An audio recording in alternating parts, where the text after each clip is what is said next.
Underground dialogue. We gon' tell the truth. We ain't scared like a lot of y'all. Matters who they are. Do we bow? No, not at all. Dropping bombs on this wicked world, so it gotta fall. Underground dialogue. We gon' tell the truth. We ain't scared like a lot of y'all. Matters who they are. Do we bow? No, not at all. Dropping bombs on this wicked world, so it gotta fall. From the industry to the Oval Office, we expose the darkest motives of them all and disclose what the protocol is. Thinking and moving logical, stopping every maneuver possible, and apologizing for truth is not optional. We gon' help you with what you go through, reshape and mold you, and sweep over them weak lies they told you.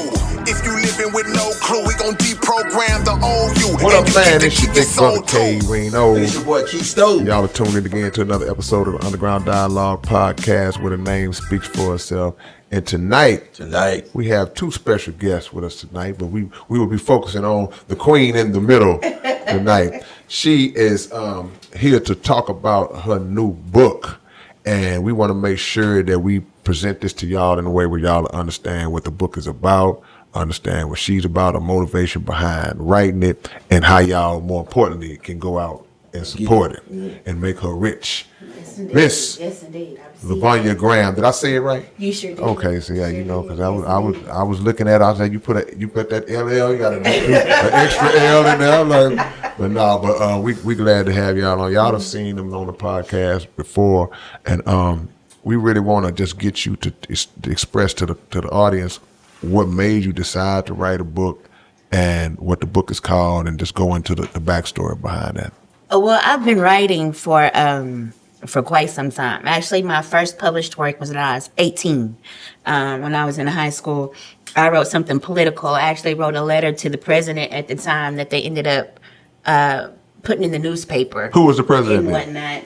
It was, I can't even remember which one it was. I think it was Reagan. Oh, you way back, yeah. Okay. I'm old. No. And so, I'm vintage, yes. So, I had written a letter to the president, and they published it in the newspaper because they thought, oh wow, an 18-year-old girl is pretty insightful about, the things going on in our country. And I'm like, well, yeah, because I'm living here. You know what I mean? And so from there, I started writing more political things, and as my career in education, started to flourish, I had to kind of back off and, start writing under a pseudonym because, people get a little antsy, when you're in the public eye and about the things that you write. And so as I got older, and experiencing things as a woman and going through relationships and just the everyday grind, of being a woman and being a Black woman, in this country that we live in, I decided just to put pen to paper and I just write because that's my best way to express myself is through, the written word. And so I watched my mother do it for so long, because she used to write a lot as well, but she would write prayers and, and would write letters to people at church, who were down and out, that kind of thing. And so I watched her do it for so long and, I would write and had like boxes and notebooks and stuff full of poems that I had just started and, and never really finished. And so one day I decided I'm going to go ahead and sit down and get it together. And so then when I met my significant other here, my husband here, once I met him, it really gave me an opportunity to kind of sit back because I wasn't having to do everything, I had a head that I could follow, you know what I mean? So then I could go ahead and concentrate on some other things, you know what I mean? And so Love Spell, which is the name of my first book, it actually started out self-published through Bookleaf Publishing. And so it was a writing contest. I wrote 1 or 2 poems, and they recognized my name, the stage name that I put on, which was Sensual. And when I go and do spoken word out in the world, it's sensual as well. But they recognize some of the writing style that I have because it's different, Is it sensual? Yes. Okay. And so my erotic poetry, which is what I write and what I perform, it's been published in Playgirl, Playboy. It was back in the days, if you read that kind of stuff, Forum magazine, that kind of thing. It was all out there like that. And, of course, under a different name, and then I was published on rundo.com. I used to run around Houston for a long time and I would do spoken word. And at G's and Z's in Midtown. I don't know if anybody's familiar with G's. Yeah, right on Alameda. Yes. Yeah. So I'd be there. They close the coffee shop down. Everybody come in and, do their poetry thing. And went there. I was there. And I started, you build a community, doing poetry. Houston has a huge poetry scene. Yeah, absolutely. Yes. Oh, yeah. What some of the spots did they have? Seven the poet. Seven, Yeah, he's the king, and he had a poetry line for like 20-something years. Yeah, Houston is. I'm glad you said that because like the thing about the poetry scene in Houston though, it's like it's hard to get into. Oh, is it? Gatekeepers are real in the poetry scene in Houston. Wow. Like if you trying to get in there, it's hard to. Is it black mostly or is it? Yes. Yeah. Mm-hmm. Yeah. I mean, it's multicultural, but most of it is black, and I will say that most of it is women. Okay. The troupe that I was with was Black Snow. Shout out Black Snow. I was with Black Snow and Rain and all of them. Yeah, we would be legend. Legend in the poetry game. I came up with them, and I met other poets at the same time, Dante, and he encouraged me. Actually, he was like, "Sis, look, I need you to come and start performing." I'm like, okay, Right. And so I did. And then as I was performing, there was someone else who was sitting in the audience who also happened to be an educator. But he had another life like we all do, you know what I mean? And he was a producer from Detroit, Ant Live. So Anthony Singleton.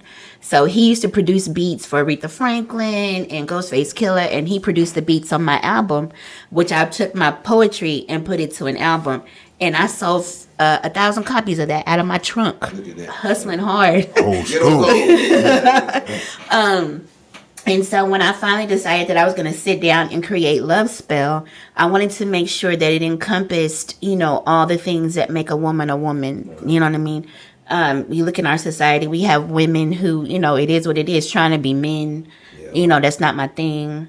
Do what you do, sis, but that's not me. You know what I mean? We have women who have forgotten what it's like to be feminine. What it's like to come and present yourself a certain way, all the booty shaking and no clothes on and that kind of thing. That's just not me. That's not what I do. But I still feel like I'm an attractive woman, and I still feel like I can present myself in a way that will make me attractive to other people without me having to show on my body. And so that's the difference between sexuality and sensuality. So Love Spell is the sensual part of a woman. You got his spell. You got him under the spell. Work that spell on him. So it's like, it's just the softer side of a woman, but still addressing some of those issues that we deal with. You know what I was thinking about when you said that? It's like when you was talking about the difference between just sensual and over sexualized. When we grew up, we would listen to songs from the Isley Brothers. Yeah. And they would say everything that they say today, but they not saying it. Correct. The lyrics was like, it was almost like poetry. You strip all the music away and just read the words. It's like, man, what is he saying? But he's saying it without saying it. Right. So right. So that's what that put me in the mind frame of. Absolutely. I mean, you can look at somebody, look them in their eyes, and tell them how much you appreciate them and you want to be with them, right? You know what I mean? And make them feel a certain kind of way without having to put your hands on them and do all that extra. I ain't got to give you a lap dance for you to know that I want to spend some time with you. Especially not the first 10 seconds after we meet. Right. Yeah. You know what I mean? So it's just an opportunity for women who read the book and for men who read the book to kind of journey in and let their imaginations run wild, We live in this instant gratification society, in this world where everybody wants it right now. And, and I think, to your point, that mystery does kind of trigger a lot more intrigue and a lot more motivation. Like it's like how they say it's more fulfilling if you chase it, the journey, right? As opposed to the lack of respect I will have if I can immediately just get you, right? Right. You just go and grab it. Well, I mean, first of all, how many people done came and grabbed it? Just as easily as I came and got it. And then on top of that, it's like, you want, as a woman, and we sometimes we forget this, we want to be chaste. We want to be, we want a man to look at us and see our feminine side and appreciate the softness of us. But unfortunately, sometimes we get, and I'm gonna say some stuff that's gonna get people mad, but I don't care. Sometimes as a woman, we get out of position because we don't have a strong enough lead. Right? Or as a woman who doesn't have a head, or a woman who doesn't have a covering, right? Or have a strong man or a strong male figure in her life, sometimes you got to step into that. You know what I mean? And a lot of times you will take on some of those masculine attributes.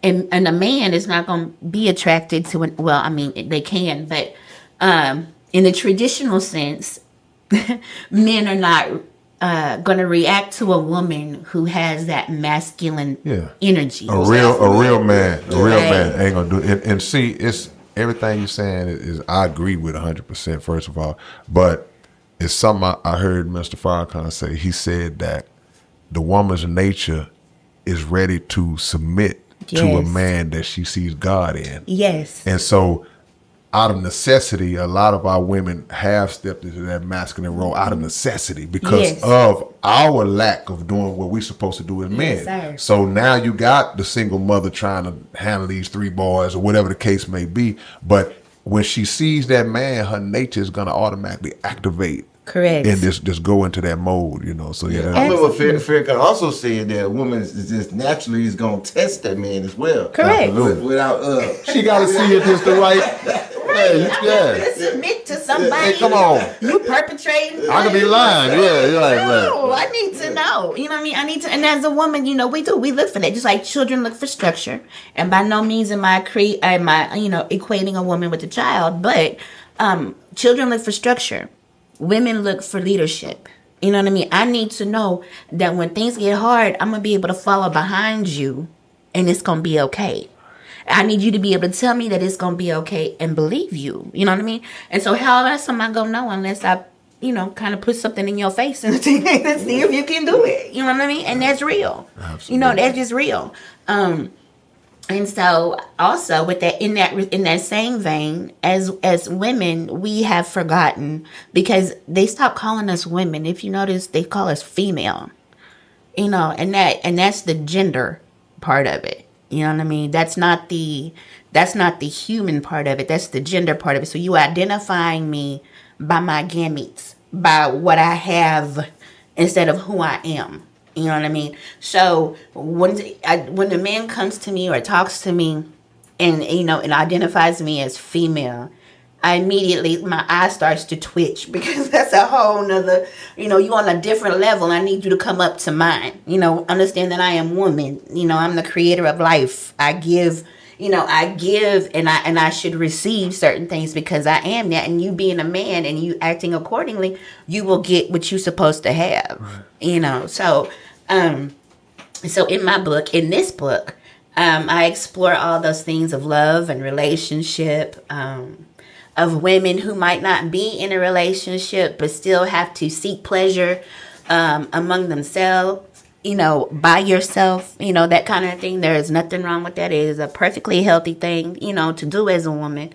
And sometimes if you don't, you just, all good. You gotta flick that bean, baby.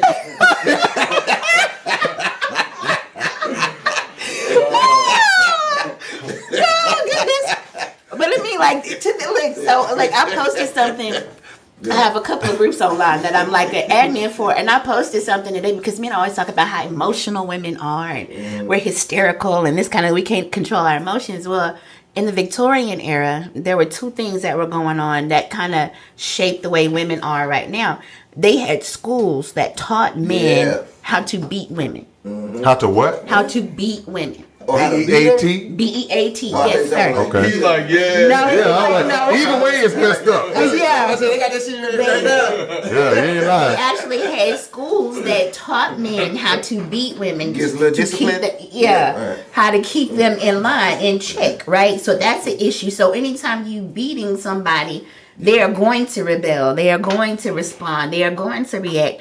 And then at the same time, on the other end of it, whenever a woman would respond or she would, react, she was hysterical or she had anxiety or whatever. And they would take them to a doctor. And the doctor would handle that anxiety, not with medicine, but with a pelvic massage. Yeah, which they said was moving the uterus around, but it actually wasn't, because it made your body go into these spasms, they called it, and of course that's what that is. And so it got to the point to where women were all getting so anxious, and needing to go to the doctor. I need to go to the doctor. Go to the doctor, that they created a device that a woman could take home with her. Called the Rose. Yes, something like that's where the vibrators came from. Yeah, it's because the doctors were tired. You know what I mean? And the men wasn't knowing what to do, so they pushed them off on the doctor. The doctor was doing it. She wanted to go see the doctor every 2-3 days. Well, what's that doctor doing anyway? Now it's the milkman. You ain't lying. The pool boy. You know I've been going to that doctor a lot. Okay, know a lot of history. Did you know that? Like, I did not know that history. No, I didn't know that. Yeah. So I mean, it's like all these things, they contribute to the issues that women have today, and then the issues that men and women have communicating, especially on a physical level. Yeah. You know what I mean? So, like I said in my book, I address some of those things. I even address the woman who's gotten fed up, and one of them, it's called "Ode to a Widow Dying Young," and she talks about how free she is now because he's dead. And everybody else is downstairs crying and hollering and hooting, and she's upstairs just humming and excited. Like, yes. right. And then she's like, in her head, she's saying, just go ahead and bury the creep, please. And then she has to go downstairs and go whatever, because she's had to put on that facade, for so long. Because women, for a very long time, you couldn't own anything. You didn't mean anything unless you were attached to a man. You know what I mean? So, that's stifling. And so she had found her way to get out of it. Let me ask you this. So is there a way that you have, or have you even thought about this, like trying to relay a lot of those principles to the current generation of young women, the younger generation? Because a lot of what you're saying is rooted in like just us being old school, Yeah, I had the opportunity, because like I said, I was in education for 25 years, and so in that opportunity, I got to meet a lot of young women who were at all different stages of finding out who they were and who they were not, and this kind of thing or another. And I would tell them, most of them will come to me, because I don't judge. You know what I mean? What is it? We listen and we don't judge, right. Kind of thing. Right. Unless you outside, and if you mind, then we gonna talk about it. You know what I mean? But here, and in this instance, Miss Graham will listen, and I'm not gonna judge you, but I am gonna tell you the truth. So I'd have the ones who want to be little boys come to me, and they're like, Miss Graham, I don't like it. I say, oh, okay. Well, you ain't had enough to determine whether you like it or not. You know what I mean? And then I'll be like, well, do you understand that, the natural process of things, and I'm like, do you go to church? Have you been to church? Well, in the Bible, it says a man and a woman, and you get together and you have this. And she said, well, I've never seen it. And then you go back and you really talk to them, and you hear they've had some instance with their father. Yeah. Or they've had some instance with where they've been abused by someone. And so their natural reaction then, especially when they're young and they don't know how to articulate what's happening to them or what they're feeling, their natural inclination is then to turn away from that femininity and that sexuality and that feeling that they had that made them feel vulnerable. You know what I mean? And I would tell them, when you are in the right place, you won't have a problem feeling vulnerable. You'll be safe. You'll feel safe. And if you don't feel safe, then you're in the wrong place. Right. Feel free to move around, So they'd come to me. We'd have those conversations. Invariably, any child that I meet, they end up calling me mama at some point, because that's what I do. I'm like one of them old ladies that sit up under the tree, and they come, I sit. When I was little, I used to show purple hull peas with my grandmama under the tree or that kind of thing. And I was like, here, come on, we finna cook something, or we finna bake something, or we finna talk or whatever. And we sit and then you learn so much just from a conversation. So whenever I have those opportunities, I let them know, Yeah. Because I think the issues that we see currently, they're rooted in something that happened long before the result that we're looking at, and a lot of times that root doesn't get addressed. So we start, like you say, judging and condemning based on what we see. You shouldn't be there. You doing, but it's like, okay, how did they get to that point? And if you don't address that or have no sympathy for how they got there, then we not doing our job as trying to reform or teach or correct. Right. And I'm not telling anybody, you live your life. It's your life. It's been given to you. Live your life. Do what you want to. But if you're going to come and ask me, I'm going to tell you. You know what I mean? I'm going to tell you how I feel. I'm going to tell you as I know it or whatever. And then you can take that or leave it. The doors is open. That kind of thing. And so I've been blessed to know a lot about a lot of different things. I have like 7 degrees. And I don't even necessarily know if that's by choice or just because I live here in America. But that's a different subject. Because, you always have to be better than to get further. You know what I mean? And so I've been able to gather a bunch of knowledge, and I like to impart it to other people. That's why I was in education. And so, when young ladies come and they sit and they talk to me, we just have a real open, honest conversation. You know what I see a lot? And I want you to speak to this. What I see in today's world is a lot of division between black men and black women. And I feel like it's systemic. I feel like there's a plan in place to divide us because they understand how important we are to each other and how powerful we are together. But when you look at these different platforms where you either see men just bashing women or women just bashing men, it's like, man, this a dangerous place we in because the two most important elements are being split down the middle. Yes. And so just straight up within the black community, the strongest thing there is within the minority community, the strongest thing there is that family unit. You know what I mean? And so it is a plan. It has been a plan since they brought us over here. That's right. It has been a plan. They would take the man of the household and take him out in front of everybody. And emasculate him in front of everyone. And so then it's like, after a while, everybody knew what was going on, but psychologically it's like, okay, well, I just saw this happen to you. How can I follow you? Because now you're hurt, you're wounded, you're this. You're not. How am I going? I can't honor you. I can't follow you. You can't save me. And that was the point. Because when that family unit was strong, even out there picking cotton in the slave quarters, there was singing, we were braiding in maps, we were doing all kinds of things. But when that family unit was disconnected and they started selling off the children, emasculating the men, that was the start of the decline of our families, and then we get to the whole welfare thing, if you need the help, you get it, but they start to incentivize not having a man in the household, so, well, and you can see it. They had whole films about it. If you have a man at your house, you can't get this money. And that's not exactly, and what's crazy about it is that's not how it was written. That's not how the law was written. That's how it was implemented.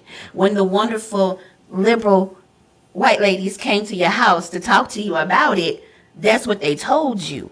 And so that lie perpetuated forever and ever. And so then as black women, we pushed our men away because we got babies to raise, not to mention that the man has come and made these babies, and then left about his way. That's a whole other issue. But now here's the woman here with these children.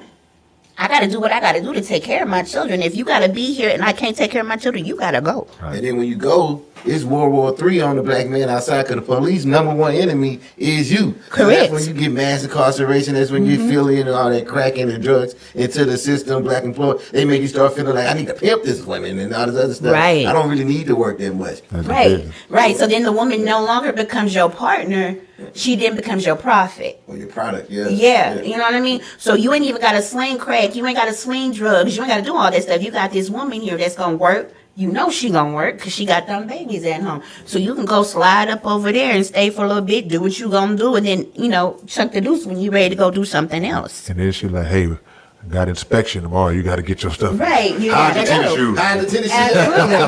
Absolutely. Look at tennis shoes. Now, let me ask you this. What did you think? When I was growing up, we had this thing in church where it was like etiquette class, and then the men had another one where like the older men were mentors, like what we supposed to do, how to wear a tie, you know what I'm saying, how to dress, how to do the suit, what to say, how to look man in the eye, and all that other stuff, which they totally removed that out of church now altogether.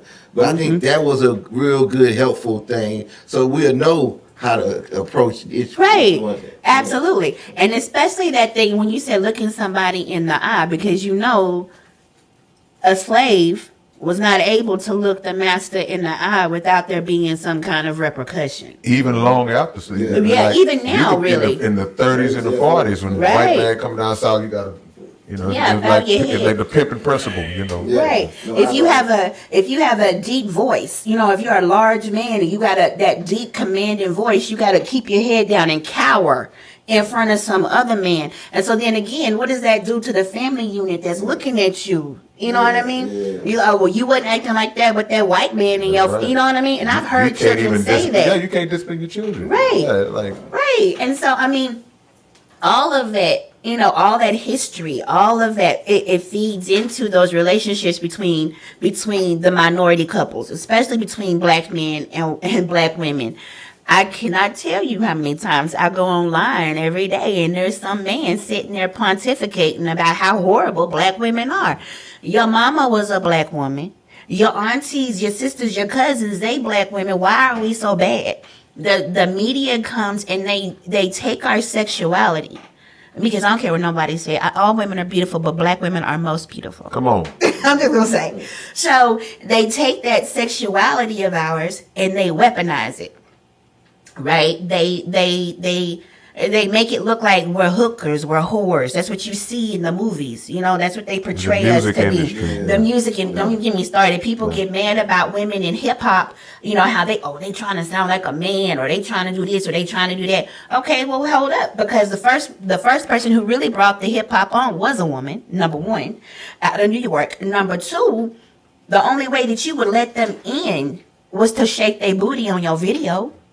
So why are you mad now? They hear these young ladies come and all they know is to get up and talk about what color their booty hole is and all that other kind of stuff. You know what I mean? I don't want to say her name, but everybody know who I'm talking about. No, we understand. You know what I mean? That's all they talk about, popping this and dropping this and all that kind of stuff. Hip hop used to have a message. And so what's the message that you're sending as a young woman and you putting that out there? And that's what all these men are seeing. You have become an image of lust. Yeah. Instead of the image of strength and structure that you were before. And so you're not valued as much. You know what I mean? And so black men, and I love them. I love my black men. I love my Puerto Rican man. That guy right there? Yes, definitely. Love him. But minority men have a tendency to hold that blonde-haired, blue-eyed ideal up at the sky, and that's just it. My grandmama used to tell me the white man's ice is always colder. That's right. You know what I mean? Have y'all heard that before? Of course. Yeah. So the white man's ice is always colder. That includes his women too. You know what I mean? So when why get the regular black woman when you could have a white woman? Yeah. You know what? You teaching so hard. I don't have to say that. And all that is by design as well. Yes. Even from the music to everything, because it's part of. We talked about the black man, the black woman on platforms and that division that we are showing, but it's a bigger puppet master that's initiating that instituted all that. So it's a beautiful thing that you're saying. And to your point about how we always have been taught as entertainers and athletes that the white woman is the prize. Yeah. That's the prize. You can get you one of these. You can get you one of these. And then that sister that grew up with you and look, That's Shannon. I was just about to say, we ain't got to go back far as OJ. We got some action going on right now. But and then we don't learn from those lessons, Right. And regardless of what type of problems that we have with each other as black men and black women, we still relate to each other, and in a way that nobody else can. Nobody can. Yes. And there are things that the sister would never do to the brother. You know, it ain't to say that it couldn't happen, but the percentages of it's like, okay, well, you know all my dirt, I know all yours, and we fall out. I'm not finna go live and go on this platform. And Right. you know, that's the issue. You know, we have to still have a genuine love and concern for each other. Even at our lowest, we fall out. I'll never put you on blast for this or this or that. I tell people all the time, I say, why are you airing our dirty laundry in front of everybody? You know what I mean? Because as black men and black women, we know what's going on. We know the issues. You ain't got to tell them other folks, but you telling them folks that's more ammunition to use against us to keep us further divided. You know what I mean? And I talk about that in my book as well, because I also talk about how our black men, how our minority, any man who has melanin in their skin, they are constantly assaulting the character of that person. And so the poem that I have in there is called Assassination. And the first line is, to kill a man, you must first kill his character. You know what I mean? And that's what happened. And so then I go on further in the poem and I talk about, you know, how do you love a black man when he can't love himself? That's another poem. It's like, you love him because he's not the robbing, stealing, carjacking, love thieving man that the world portrays he is. You know what I mean? You have to love him because he's not going to be able to love himself all the time because of all the mess he sees on TV. But that's the bond that's been broken by all this stuff, that this big plan that's been going on for years. Yes, you know, kill all boy babies was a decree thousands of years ago. Indeed. You know, by the governments of that time. Now it's done in a different way, like Keystone was saying, with incarceration and other means. They're doing the same thing and leaving a woman out here to fend for herself. So it's a war going on two fronts. We fighting it's us against us and them against us. Absolutely. And go ahead, Keith. Go ahead. I was gonna say how important it is, or do you think it's important for, like, because it seems like nowadays, my mom teaches my sister, you got to be able to get your own stuff. You got to be independent, this and that, third. Which sometimes is a deterrent for somebody who's trying to build with you. Yeah. You know what I mean? Yeah. So you try to be independent when I'm trying to be, like, what's that word? Be dependent, whatever one that's together. Interdependent. Interdependent. Yes. Yeah. So I think sometimes the training that we raising these kids up, or the girls up, or the boys up, is kind of counterintuitive. Because it's not actually helping it when you're saying, you don't need no man, be independent, you can't trust him, you never know what he do, might be gay, you know, whatever. And then the man saying the same, the man is saying, you don't trust her yet, you this and that, right, you know. Well, people are trying to base your experiences off of theirs. Right. So I failed in my marriage. I failed in my relationship. This was done to me. This was done. So it's automatically, that's going to happen to you. Right. No, that don't mean, now, okay, it's cool to kind of give me the heads up to kind of look out for the possibility of that. But don't just impose that on me like it's automatically because you my son and your mama was this, or you my daughter and your daddy was this, that's automatically going to be that way for you. Don't perpetuate that cycle. It's a curse. It is a curse. It becomes a curse, and I know this because I lived it. Because bless my mama, bless her soul, she is gone from me now. But she married my father when she was 17 years old. He was 19. They were brought up in Burkeville, Texas, of all places.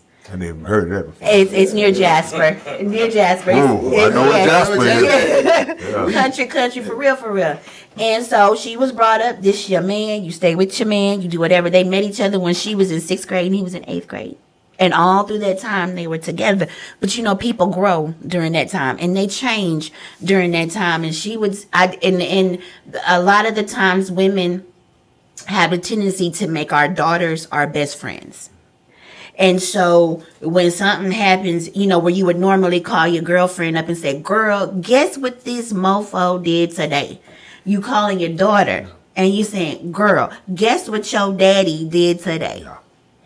You know what I mean? And so it sticks, and I know it sticks because it stuck on me for a bit. It sticks, and you looking like, And so it goes from, as a woman, you looking for somebody. Your first love is your father. I don't care what nobody says. You know, your first love is your father. That's your daddy, right?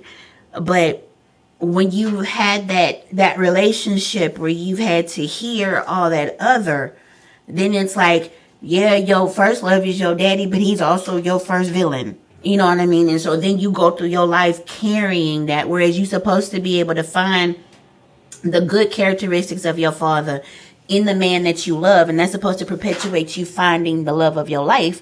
You know, now you've heard all this other dirt and gunk in there, and so then it actually breaks up that ability to be able to find, you know, that someone. I think as a child, we make the mistake of, and not make the mistake, we children, we just have a tendency to not understand that it's two sides to every story. Right. So if I live with mama, if daddy's not around for whatever reason, I live with mama, then mama's giving me her version of daddy. And that's planting in my mind, man, daddy must have been really, you know. But then when you get older, and I've been hanging around daddy a little bit more these days. Daddy wouldn't, seem like that, you know. Right. Or when you get into relationships of your own, you kind of like, oh, wait a minute.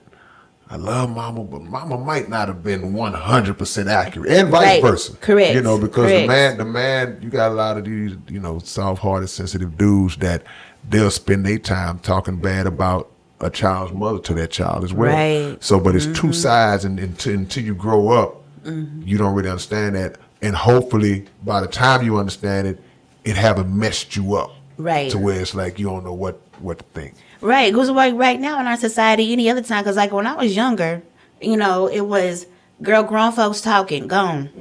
You know what I mean? Grown folks talking, you need to be why y'all in here? Why you looking in my mouth? It's what my mama used to say. Come go shake that, boom. Telling Creole, gone. So it's like, we don't have that anymore. Them children be sitting there looking, like it's the Saturday night movies. You know what I mean? And their little minds, they don't internalize it the way they're supposed to, and so they take that, and either you become the woman that like you can't live without a man, or you become the woman you in the baddies club, and I hate that show. God, I hate that. But you become one of the two, and so one of the things I want to do with my book and then the two subsequent books that are coming, I want to give women an opportunity to express that femininity again, and not be female. Be a woman and express your femininity, feel your sexuality, feel your sensuality without it being used against you. You know what I mean? And learn to love in a way that you don't have to fear falling in love. That you can actually fall in love and allow yourself to fall, trip, roll over in love. You know what I mean? Without worrying about what's going to happen, that's going to make it all bad. Let me ask you this on that point, because I think a lot of the mistakes that we make, I want you to speak to women, to the women's side. A lot of mistakes that we make is in the selection process itself.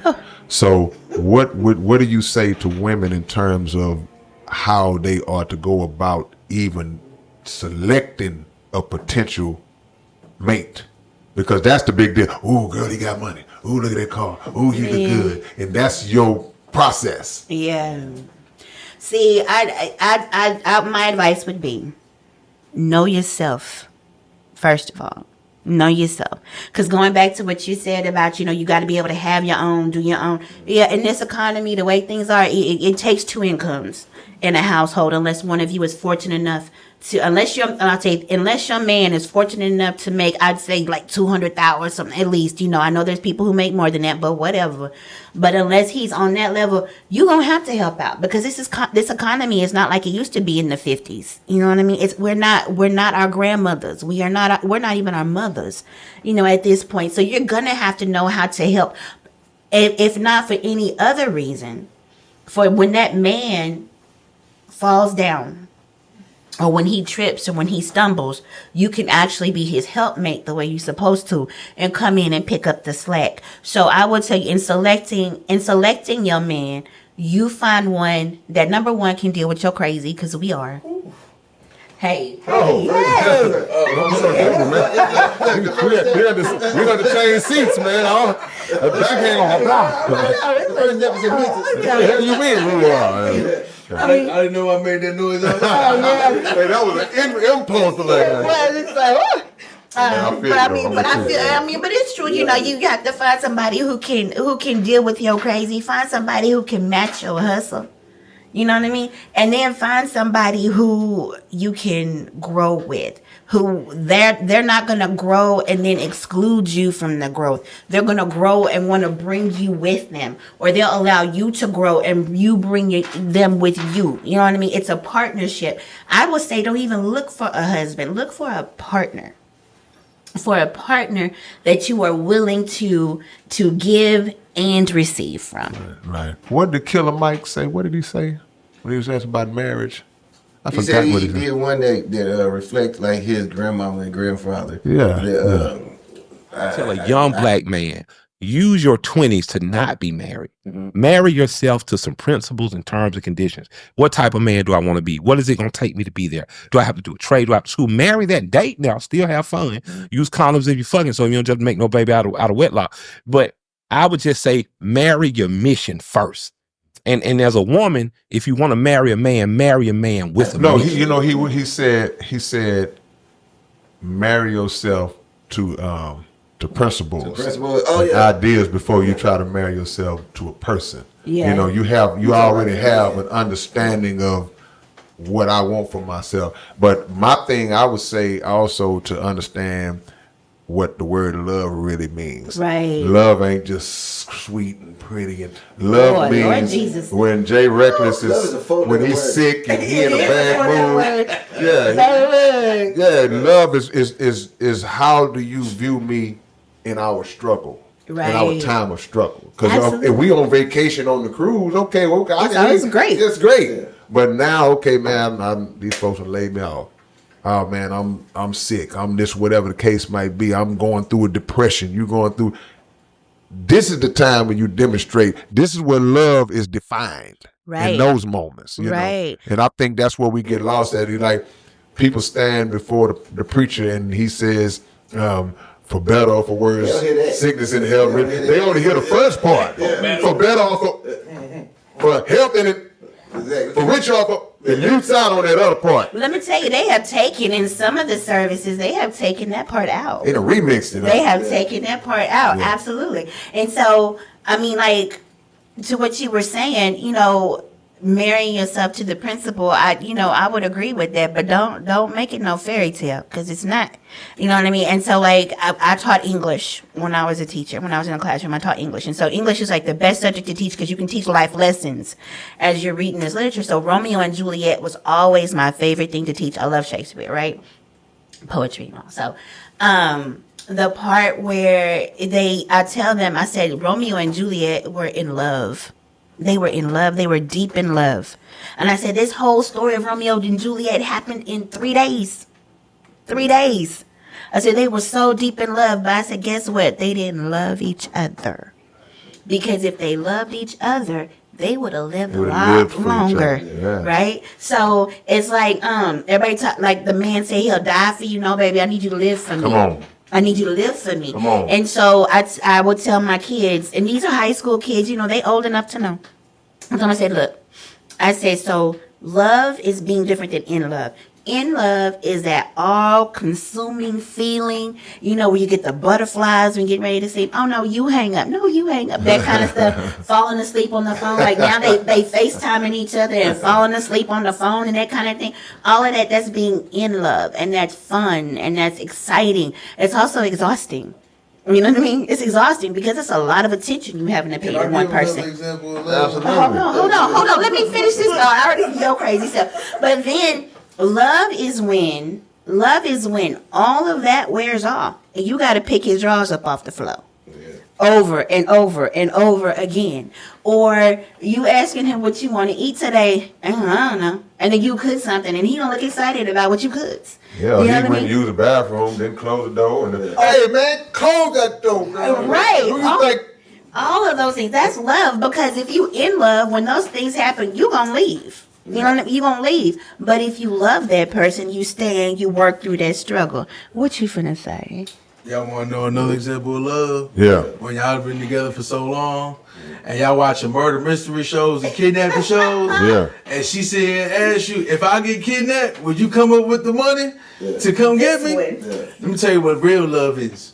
See, that fake love, you're gonna be like, "Yeah, baby, I'm gonna come with that money. I'm gonna come get you." Yeah. But now we got bills and shit, right? Yeah. So look, I'm gonna come up with the money. I'm gonna pay some bills, and then I'm gonna come get you. Yeah. That's love right there. A responsible love. You know what I mean? But see, the love is, I didn't even get, I posted that on, we had that conversation, that was a real conversation with us, and I posted that on Facebook, and people just laughed. They were like, how we gonna come get you and love you if we ain't got no lights when we get home? you know what And I I'm was like, saying? and at the end of that conversation, I said, you know what? He ain't lying, because I'll go pay the car note first. You know what I mean? Yeah, And I so paid to he- drive to come get you. Right. And then I look at him like, baby, you want a sandwich? Despite the fact you're going to pay something else first. These days, you know, you get kidnapped, we just gonna set up that GoFundMe for that kidnapped. Man, Or you can look at it like this. You can go spend a little $30, get some counterfeit money, and Hollywood equivalent money. Yeah. pay the ransom, and then get you. Yes. I always thought love was an action word, like it's a verb, you know. It is. Because love's love. Yeah, I love my mom, but at the same time, once you get a little older, you gotta show your loves. You know, same thing with my wife. It's headaches, but at the same time, the love is regardless of what it is. I know what it is. Right, So, right. So throughout it all, it's more up than it is down. So, See, the definition of a man is show that. A lot of Absolutely. acts of love are done without having a smile on your face. Yeah. Yeah. You know, you're doing things and you are serious or you are stressing while you're doing it, but it's an Yeah. act of love while you're doing it. Yeah. So it's like, okay, well, so if somebody gets caught up in just wanting to hear the words all the time. You never tell me you love me. Yeah, but look around. Yeah, exactly. See, and that right there is the difference between men and women. Because men, Women don't like that. no, it's not even so much that. It's like we do have to have that. We do have to have that affirmation. It's nice to have that affirmation. You know, we know that you love us because you come home and you know you provide and you support and you grow and all that kind of stuff. But I still need you to hear. Yeah, that's understandable. I still need to hear No, that. absolutely. You know what I mean? And men too. Men Don't pay still no need to attention hear to me, that. y'all. Do not. Listen to her. Yeah. Men need to hear that as well, though. Men need to hear, "Hey, baby, you working hard for us. I appreciate you."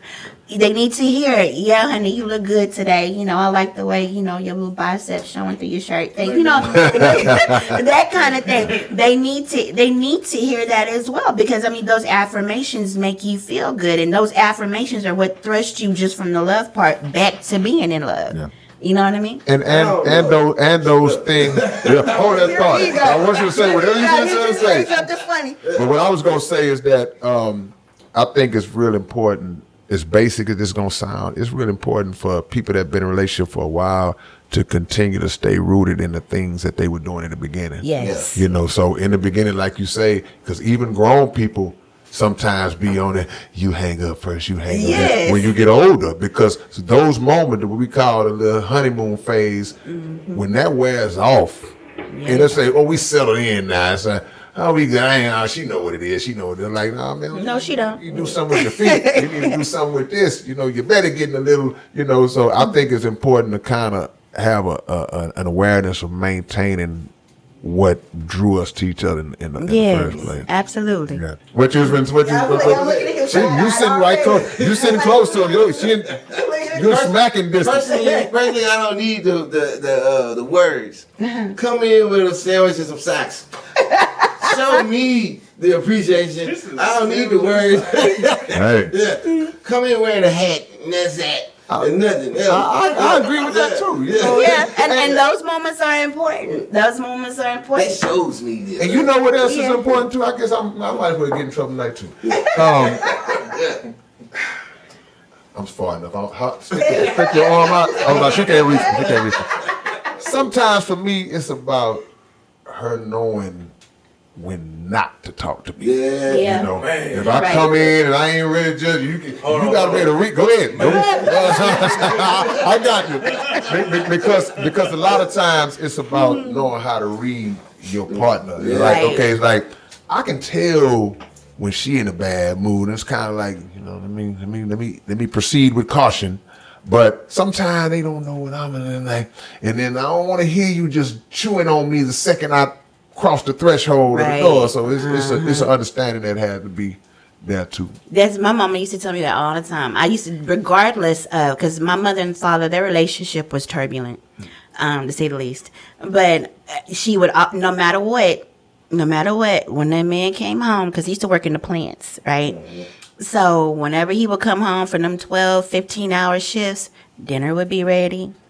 We would have our homework done. We would be bathed. We'd be sitting there watching TV so he could come in and he could eat. If he wanted to eat with us, you know, depending on how his day was, we'd all eat together. If he needed some time, he had his time. Sometimes he needed a beer. And it was like, and even as kids, we understood, you know, if he came in and he went to that refrigerator and got a beer first, Leave him alone. we going outside. You know what I mean? We got nothing else to do. We going outside. You know what I mean? And so, but my mama, she would, and I think that's kind of what's missing for women now. We don't have no more big mamas. We don't have no more. We don't have Big no. mamas are 35 years old. Right, that is true. Me problem. That is true. That is true. We don't have that. We don't have that big mama no more. We don't have that grandmama, the Tijons. They not here no more. You know what I mean? So they don't have those virtues where they would teach you by learning. I learned to cook I tell people all the time. I learned to cook when I was 5 years old. Standing next to my mama, I had a little stool that I would stand on, and they were like, "Well, what'd you cook? What'd you do? You just boiled hot dogs?" No, sir. I was frying chicken. I was making the dripping gravy, all of that since I was little. You know, and growing up in Louisiana, you know, and then coming here and growing up in the country, you ain't had no choice. You know what I mean? She cool. I cook. You know what I mean? It's like when we first met, I'm like, baby, what you want to eat? Oh, I'll get a sandwich. A sandwich? I was like, I would Don't disrespect me like right. that. I have like a whole visceral a sandwich. Yeah. That's what? Well, you know who I am. Simple, man. Get us some sandwich and a bag of That's chips, it. a bottle of water. Look, he used to be that. Yeah, I'm Spotted. You know what I mean? And I like 3 meals a day. If I was at home, I'm cooking 3 meals a day because that's how I was raised. You know what I mean? Old school. That's how I was raised. My son has seen that in me, right? He's received that because for a long time it was me and it was just he and I. So he got that same treatment, you know what I mean? And so he already told me, Mama, when I get married, she don't have to cook, she don't have to do this and this. I said, that's cool. I said, but she ain't gonna be me. Right. And you can't expect her to be me. You know what I mean? And I said, you probably ain't gonna want her if she me because I be on your ass. You know what I mean? So you gonna want something different than me, but you can still look for those attributes of me. You know what I mean? And I do. I have a tendency to spoil the male figures in my life. I just always have because I was raised that way. Yeah. And when I was little, I was the pastor's aide all the time. And my pastor, when in my 20s, he was Landis Dixon. He was colorblind. And I noticed it just being a teacher and I always analyze the surroundings or whatever. I noticed it. I used to carry blue socks, gray socks, and black socks in my purse because he would come to church, you know, duped out, down, decked out, and his socks would not match. And I'm like, and it's because he couldn't tell the colors, you know what I mean? And so he'd walk back, you know, to the pastoral office, and I'd be like, Pastor, and he's like, yes. I said, you might want to change, you know, and I just walk out. You know what I mean? Don't say nothing else. You know, he'd come in on Sundays, his breakfast, he called it a breakfast biscuit. It was one of the McMuffins from McDonald's. He come in there, his Bible is open, his breakfast biscuit is right there with his coffee. You know, and I'm off peeling off doing something else. I mean, but that's just how I was raised. People ain't raised like that no more. You know what I mean? And so some men require that or they respond to that and some men do not. You know what I mean? And so when picking your mate, you have to make sure that the mate that you pick, you know, responds to those things. Upbringing is so important because we kind of gravitate towards that which we are used to.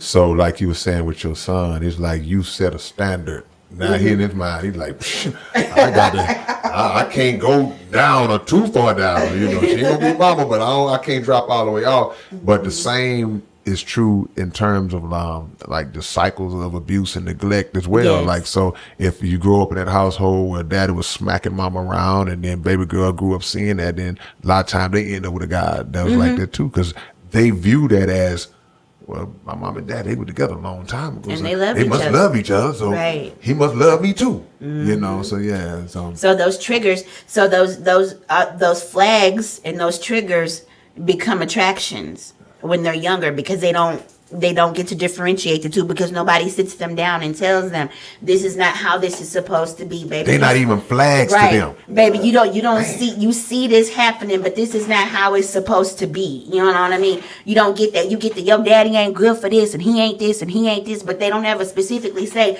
your father is not supposed to put his hands on me, or I'm not supposed to put my hands on your father, and you seeing this is not how it's supposed to be. Nobody has that conversation with them, and so then they start to equate those red flags and those triggers and attraction and love. They all get all mixed up, you know, and so then those generational curses continue to happen. Yeah, because I had somebody, I read something the other day where they did a poll over now, because we grew up without social media. So now social media is the OG that's teaching this and that and third. So they were saying, they took a poll where they said toxic relationships are now the new normal. Yes. And the normal relationships like y'all have, that's crazy. That's toxic now. Yeah. You know yeah. what What I'm is it? saying? The Real Housewives and the Baddies Club and all that, pregnant and what is it, 16 and pregnant, you know, that kind of stuff. Kids see that stuff and they feel like that's what life is. Yeah, it's glorifying. And then it's social media horrible. also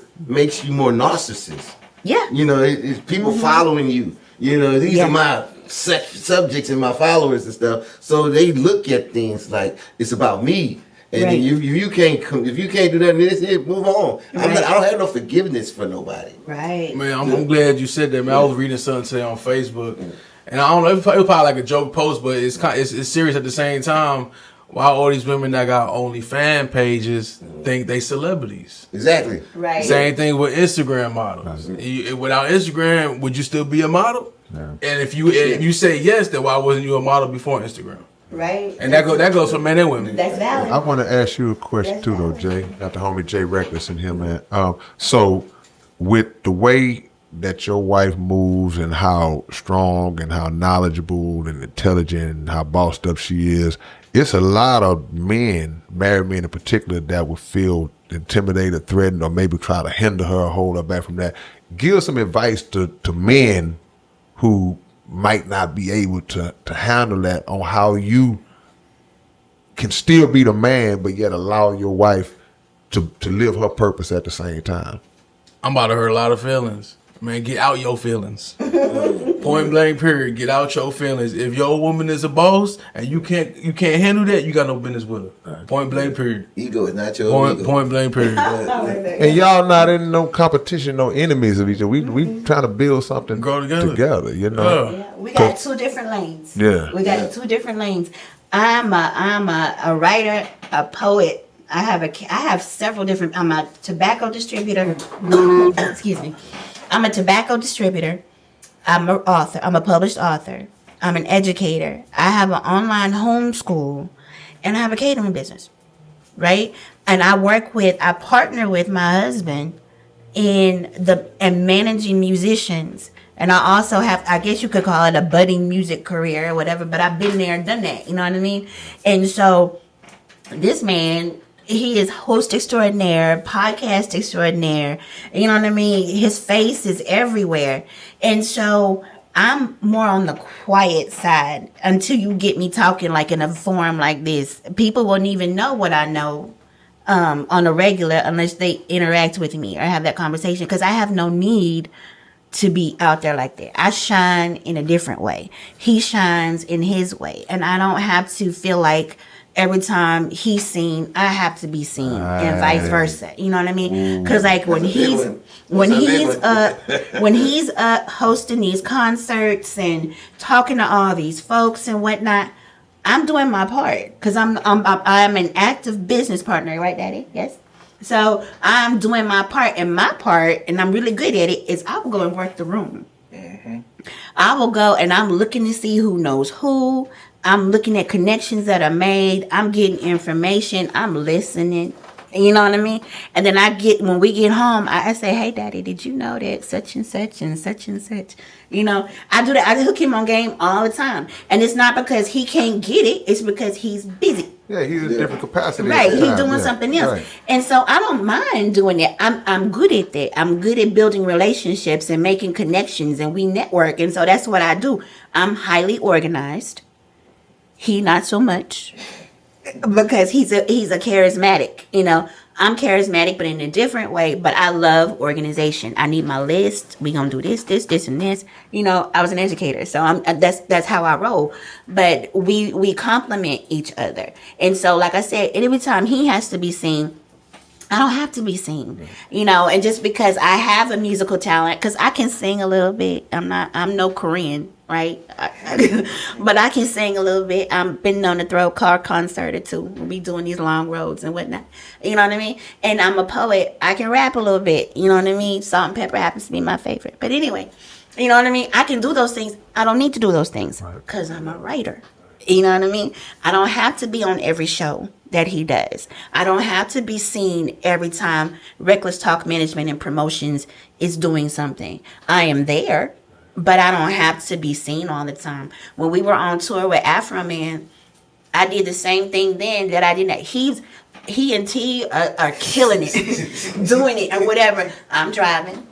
You know what I mean? They enjoying themselves the whole, like, I swear them two are like peas in a pot. I swear they were brothers. Yo, me and T's like the modern day Cheech and Chong. And I'm just like, and I'm just driving. I'm like, Lord Jesus. And we stopping every 5 miles to take a picture of a mountain that looked like the mountain 5 miles ago. Whatever. It's fine. You know what I mean? And so then we get in these places and we hear with the big names. We there with Afro Man and Bishop Don Juan and Mr. Mix and all these people, you know, we there with them, Mr. Jones. Hey, Mr. Jones. We there with all these people, and he's politicking and talking to them. I'm politicking and talking to their wives. Right.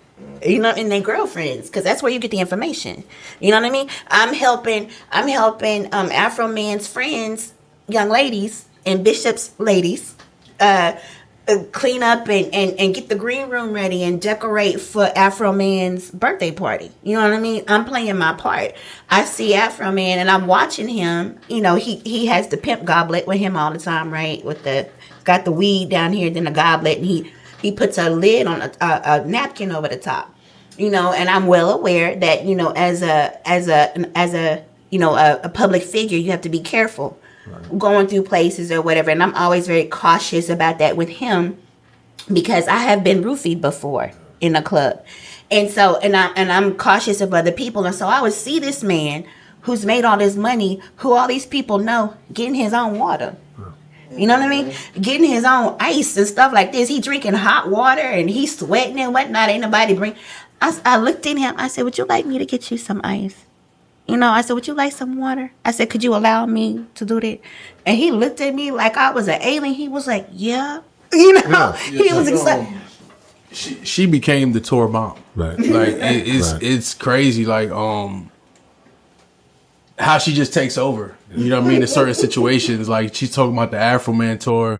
Man, every city we was in, every state we went to, it was something that wasn't right, and she made sure something that wasn't right. Like, man, it's crazy. It's like you're booking these venues, book big name artists, but don't know how to treat them like that. You know what I mean? So we get to venues and there's no green rooms or there's no spots for artists to sit, or you know what I mean. And she literally took care of that every city, every state, to the point where I'm taking care of my business, she's taking care of her business, T's taking care of his business on stage.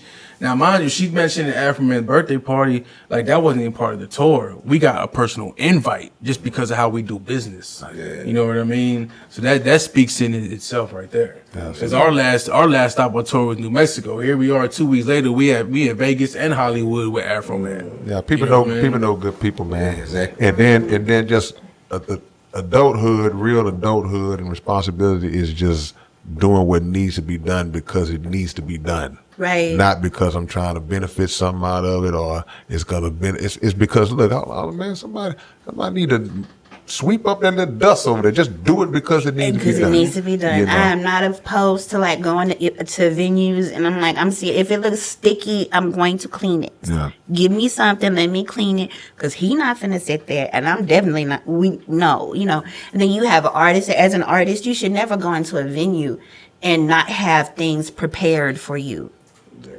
That is completely unacceptable, and that's what I told the people when those issues happened. I said it's unacceptable that you have this big name artist here, you have these other artists here who might not even be big names, but you paid for a show, right? Your boss paid for a show, but yet you're gonna bring in the commodity and not treat it as such. I said that's ridiculous. So I need you to move this. I need you to move this. I need this to happen, and they did it. Right. So it was fine. I never had any. I wasn't any official capacity or whatever. I mean, I would just go in before the guys and take a look. I'm like, and right. Go talk to somebody, and that's how it worked. And so then that made it easier for him to come in and do what he needed to do, and for our artist to come in and do what he needs to do. So, I mean, it's just a team effort. And and that's a lesson that people got to understand. It's like if 7, 8, 9 of us, we go into a venue, it ain't just for y'all to be hanging out. You want to stand on the stage behind the rapper that's rapping and all. Y'all need to find a role and find something that you can do to make it easier on the person that you're getting your little shine off of. And that's what Young Red was talking about. It's like you got to have people that's team oriented. Everybody not gonna score 30 a night. Right. But I can get 15 rebounds. Right. I can get 11 assists. I can get the rebound and throw it back out to you to shoot the 3 again. Right. So nobody's gonna be. Everybody can't be the superstar. But when we recognize who the superstar is, let's make him continue to be a superstar. Let's beat him. And that's what made. But it's always a machine that powers what the public sees. Right. That machine is them that you don't see. So that's commendable. And then another thing, like I tell everybody that, man, Afro Mentor, that's the gift that keeps on giving. You know what I mean? With her being a cigar distributor, Afro Man's about to come out with his own line. I got a phone call a few weeks ago from Afro Man's personal assistant. Hey, call Yuck Mouth's manager. Yuck Mouth want to start his own cigar line. You know what I mean? From that, now Yuck Mouth was on my show a few weeks ago. You know what I mean? So it's shout out to Yuck, man. Big shout out to Yuck Mouth. That dude crazy, brother. We gonna get him in here one day. I talked to him a couple weeks ago on this. He actually wants to come back on my show, so that's a blessing. You know what I mean? But that's why I tell people, man, you never know who's watching. You know what I mean? If you're doing what you're doing because you truly love what you're doing, keep going and never stop. And I don't care what business you in, what industry you in, man, keep going, keep doing what you're doing because people are watching and you never know. Absolutely. You had us on the show a year and a half ago. Wow. Since then, I booked you. Yeah. That's how time flies. Huh? Yeah. Seem like that's why when you asked me earlier, when we talked earlier, you was like, you need the address. I said, Reno, that was almost 2 years ago. Crazy, man. That was the root beers? Yeah. That's crazy. Yeah, with the root beers. Yeah. That's crazy. You know what I mean? And like just the growth from that, and like since then, I did. It was good, huh? It was good. But like that just shows the growth because here it is. At that time, I was just doing media at these concerts. Yeah. Now we throwing our own concerts. I booked you a few times. You know what I mean? To perform, to the networking events where you spoke with the artists. You know what I mean? It's all about growth, man, and it's amazing. It really is. And treating people the way you want to be treated. Relationships. We are in a business that's known predominantly for doing bad business. Right. So if you represent that 2% that actually does business with integrity and respect, then you are rare. That's rare in this game. It's like because names circulate. Me and Keisto, we laugh all the time because we had so many people sit in this seat and certain names come up every time and it's not good. It's like so if you got a good name in the game, it circulates, but if you got a bad name in the game, it circulates as well. So, you know, my advice is always tell people, man, do the best you can and just do fair business with people, man. And everybody, even when you do fair business, it's still going to be people that are not happy with it, but you know. Yes. You didn't. And I'm glad you said that, because I was about the back door on that. I know for a fact we do 100% great business. Yeah. And I know for a fact, there's people that I have artists that come to me, or such and such said this and such said that. And at the end of the day, regardless who in this industry don't like me, not one person in this industry can say we do bad business or we don't pay artists or pay this and pay that. Y'all just don't like me because it's just not to like me. Yeah, I mean, and cool. If you don't like me, then I can probably come up with a couple of reasons why, and it's not gonna be reflective of me at all. It's gonna be because you probably tried to feel like you can get over me and I didn't let you. Right. You know, some along those. It's gonna be something like that. Or in most cases, and I'm gonna say this, and I'm not talking about anybody particularly, but in most cases, it's like, you know, you weren't expecting for him to be where he is right now in this space. You know, might have met you on the beginning of our journey, and you might have made some assumption, you know, or some judgment that you figured this is all that this person is going to be, and then God said otherwise. You know what I mean? Now you see that the vision is bigger and it's wider and it's brighter than you could have ever imagined or what you have ever achieved, and you've been doing this for as long as Moby Dick been a minnow. And so now you mad. Okay. Sorry. Yeah. You know what I mean? Be that, you know, be that, but don't perpetrate, you know, that, you know, we have done something wrong or we don't do what we're supposed to or we taking money out of somebody's pocket. No, we not. Hold on. That's a funny one right there. I'm gonna tell y'all a story real quick. The craziest rumor I've heard about me in this industry. Not gonna say the dude's name, but I had an artist go around talking mess on my name, telling people, now this is crazy, that I charged someone that wasn't an artist to perform at one of our concerts. Yeah. And I'm like, you know what? When I was told that, I said, you know what? I got time today. Let's run with that. Yeah. I said, let's say that did happen. Let's just run with that. I said, who's the dumb one? Me for charging someone that's not an artist to perform, or that someone that's not an Or the artist janitor. paying me? They gave me $300, and I don't even rap. Like, come at least make these lies make sense. You know what I mean? Like, You know come what I mean? on. Because when it all comes down to it, you know, when all is said and done, we are a team. The two of us together, and I. Every team, you know, everybody can't be the point guard. You know, everybody can't be Chef Curry. You know what I mean? Hold on, wait a minute. We're in Houston. Jalen Green. You know. Okay. We don't like the Warriors at all. Yeah, I mean, everybody ain't gonna be that star. You know what I mean? We are playing the Warriors. She could have said anybody with stuff. No, it's all good. But you know, we do what we do. And people see what we do, and it perpetuates us to be able to do other things. So, you know, like we give artists, we focus on artists, you know, and we have a team, right? Everybody has a team, but within that team, you have a core. No. And we make sure that our core is taken care of.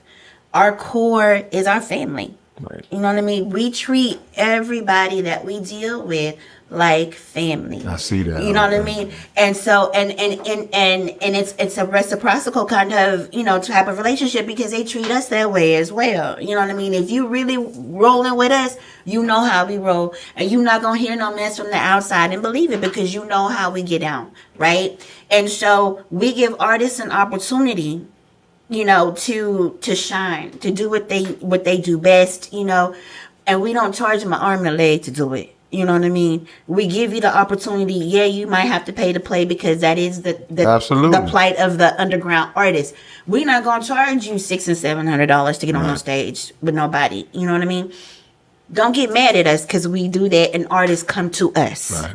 You know what I mean? Because we're not trying to break them. We trying to grow them as we're trying to grow our own. Our philosophy is different than what other promoters and managers do, because we don't want to take from them. We want to give to them. That's why we have networking events, so that they can get those little beads of knowledge and that they can take that and then make the money. A lot of underground artists don't understand how to make their money. You know what I mean? So that's why we have these networking events. And so we've had 2 networking events. We're getting ready to have another one. And I was talking to him and I'm like, you know what, on this next one, let's move from networking to workshop.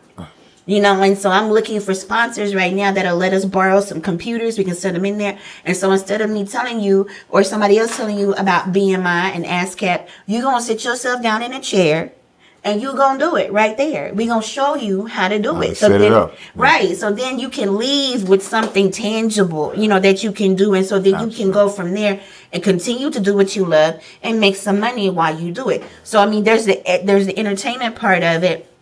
And then there's the business part of it. There's the educational part of it. And I'm all about that. So I'm like, you know, and I talk to him, I run it by him. I'm like, hey, what do you think about this?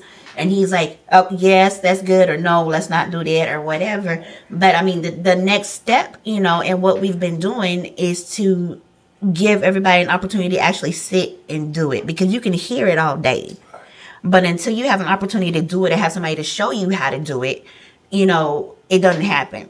Just like, you know, women, I say this to you. You can put on the makeup, you can put on the clothes, you can walk the walk in them heels and whatever all day.